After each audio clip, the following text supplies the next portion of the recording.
राज्यातील 6 जिल्ह्यांना आज पावसाचा रेड अलर्ट देण्यात आला आहे। मुंबई, ठाणे, नाशिक, पुणे, पालघर, रायगड या जिल्ह्यांना रेड अलर्ट देण्यात आला आहे। रत्नागिरी, सातारा, कोल्हापूर, सांगली, संभाजीनगर या जिल्ह्यांना ऑरेंज अलर्ट जारी करण्यात आला आहे। तर काही भागात पुन्हा पूरस्थिती निर्माण होण्याची सुद्धा भीती आहे। प्रशासकीय यंत्रणा अलर्ट मोडवर आलेल्या आहेत। खबरदारीचं आवाहन करण्यात आलं आहे।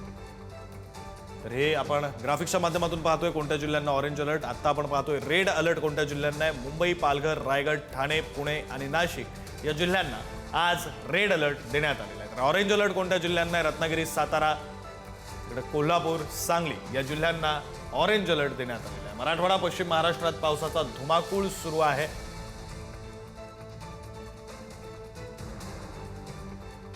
राज्यातील अनेक भागात शुक्रवारपासून पावसाला सुरुवात झालेली आहे। मुंबईत सुद्धा शनिवारपासून आपण जर पाहिलं तर रिपरिप पावसाला सुरुवात झालेली पाहायला मिळाली। मात्र आज रविवारी मुसळधार पावसाचा इशारा हा हवामान खात्याने दिलेला आपल्याला पाहायला मिळतो आणि मध्यरात्रीपासूनच मुंबईतल्या अनेक भागांमध्ये पाऊस हा सुरू असलेला आपल्याला पाहायला मिळतो। आपण जर पाहिलं तर मुंबईसह ठाणे आणि पालघर, रायगड जिल्ह्याला सुद्धा रविवारी अतिवृष्टीचा इशारा हा देण्यात आलेला आहे आणि पुढील 2 ते 3 दिवस राज्यात सर्वदूर हा मुसळधार पाऊस पडण्याचा अंदाज आहे।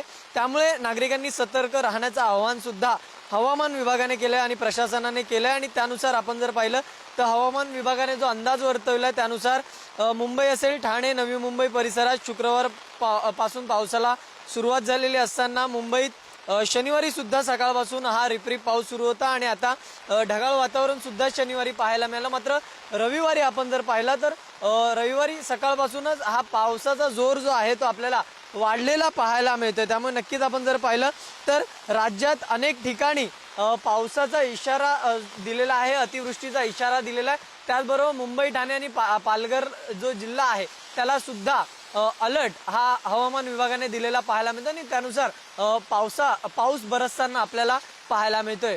व्हिडिओ जर्नलिस्ट अमय मी धनंजय दवे, पुढारी न्यूज, मुंबई। मुंबईत सुद्धा सकाळपासून पाऊस सुरूच आहे। अंधेरी सबवेमध्ये आता पाणी साचायला सुरुवात झालेली आहे। मुंबईच्या पश्चिम उपनगरात असलेला अंधेरीचा भाग, अंधेरीच्या सबवेची दृश्य आपण पाहतोय।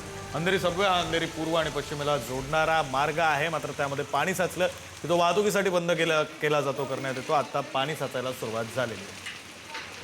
इकडे वसई विरारमध्ये मुसळधार पाऊस पडतोय तर रस्ते पाण्याखाली गेले। साचलेल्या पाण्यातून वाट काढताना नागरिकांची कसरत होते। मध्यरात्री विजांच्या कडकडाटासह जोरदार पाऊस झाला। पालघर जिल्ह्याला अतिवृष्टीचा इशारा देखील देण्यात आलेला आहे आणि कालपासून पावसाला जोरदार सुरुवात झालेली आहे आणि मी सध्या विरारच्या विवा कॉलेज रस्त्यावरती उभा आहे। आपण जर पाहिलं तर या ठिकाणी रस्त्यावरती मोठ्या प्रमाणात पाणी साचलेलं आहे। त्यामुळे वाहनधारकांना मोठी कसरत करत त्या ठिकाणी प्रवास करावा लागत आहे। आपण जर पाहिलं तर विरार शहरातील जे सखल भागातील रस्ते आहेत संपूर्ण पाण्याखाली आहेत। त्यामुळे त्या नागरिकांना त्या ठिकाणी प्रवास करताना मोठ्या अडचणी येतात। शहरातील जे सखल भागातील सोसायटी आहेत त्यामध्ये देखील पाणी शिरल्याचं आपल्याला पाहायला मिळत आहे। आपण जर दृश्यामध्ये जर पाहिलं तर हे गटाराचं जे पाणी आहे ते सुद्धा आता बाहेर यायला लागलेलं आहे। त्यामुळे पाण्यातून मोठ्या प्रमाणात दुर्गंधी येते। त्यामुळे नागरिकांच्या आरोग्याला देखील धोका निर्माण झालेला आहे। महापालिका प्रशासनाची यंत्रणा आपल्याला कुठे सज्ज असताना दिसून येत नाहीये। त्यामुळे शहराचं या ठिकाणी जनजीवन आहे ते संपूर्ण विस्कळीत झालेलं आहे। जर हा पाऊस असाच राहिला तर या ठिकाणी शेतीचं मोठ्या प्रमाणात नुकसान होण्याची शक्यता वर्तवली जात आहे। विपुल पाटील, पुढारी न्यूज, विरार।